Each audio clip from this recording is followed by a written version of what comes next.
Well, these are interesting economic times again. It was only 15 years ago that we went through the last Great Recession. Now, to put that in some perspective, for Gen Zs, like my kids, they were toddlers, maybe just starting kindergarten when the Great Recession was going on. Millennials were starting to get into the workforce. Some of them were in school. 15 years ago, that's a big portion of their lives. So now we've got some cracks forming in the economy right now. We were told years ago that, if there was any problems, well, the government would just basically shower money from helicopters on everybody, and then that would fix the problems. Well, that's kind of been tried through stimulus checks, and here we are today. Part of the problem that we're having now with inflation is because of the stimulus. And it's not just that, but all of that money that went to a whole bunch of other places that it probably shouldn't have gone to. The other thing is it wasn't even that long ago. I think it was 2017. I'll put this article up here. I don't think that quote has aged very well, because here we are now, and a lot of these cracks have been forming in a lot of ways over the last few years here. There's probably no coincidence that the big story in the news, now it's banks crashing, that's yesterday's news, but now we've got a Russian jet and a US drone that's collided. So now, the World War III drums are beating again, so that's going to make everybody forget about the economy. Hopefully, as has been the pattern of the past, the world will carry on. There's an old saying that I like to subscribe to, that I wish I heard when I was younger, is that the world has a habit of not ending. I don't know who coined that phrase, but I heard that here just in the last year or so. The world has a habit of not ending. So the world will carry on, but you want to carry on in the best way and the strongest way that you can, because even though the world is going to carry on, that doesn't mean there aren't going to be problems, and that doesn't mean that we're not going to see a crisis now and then. Now, you want to make sure that you're in a position to weather those crises and do it in a way that you can come through it stronger than when you went in. This is a good reminder to start taking stock of where all your finances are right now, all of your debts, what your payments are. Are there any expenses you can get rid of? Do you need a Netflix subscription and a Disney Plus subscription and an Amazon Prime subscription? Really? Maybe you can look at getting rid of one or two, or better yet, all of them. Anything sitting around the yard or sitting in the garage that you don't need. You got a boat sitting in the backyard, you got an RV sitting in the backyard, well, you could raise some cash there, and you can use that cash to pay down some of your debt. That'll ease your payments off a little bit, or you can stack that cash up, because access to cash is going to be a key thing. What do you have for credit lines? Do you have some credit lines that are just kind of sitting there doing nothing? That's good.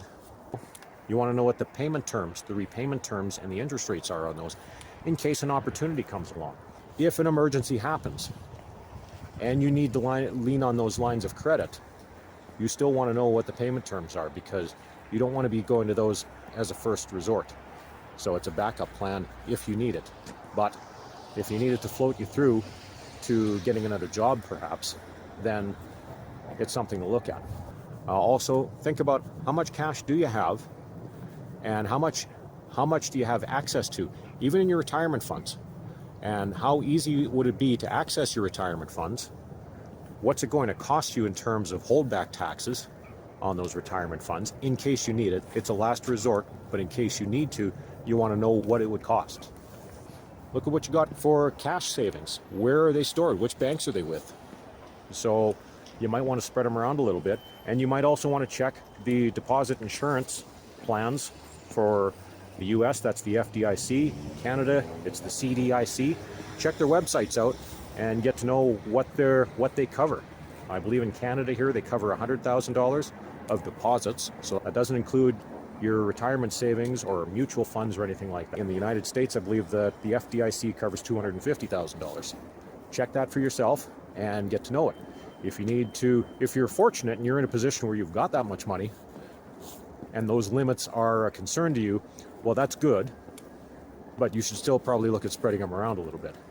And you may want to consider spreading some around a little bit anyways, just in case, because you never know. One bank might have a problem with their systems for an extended period of time. The next thing you know, your ATM card doesn't work and you need to buy groceries, or you need to transfer money to pay a bill or things like that. So having a couple of banks, maybe a local, maybe a credit union, might not be a bad idea.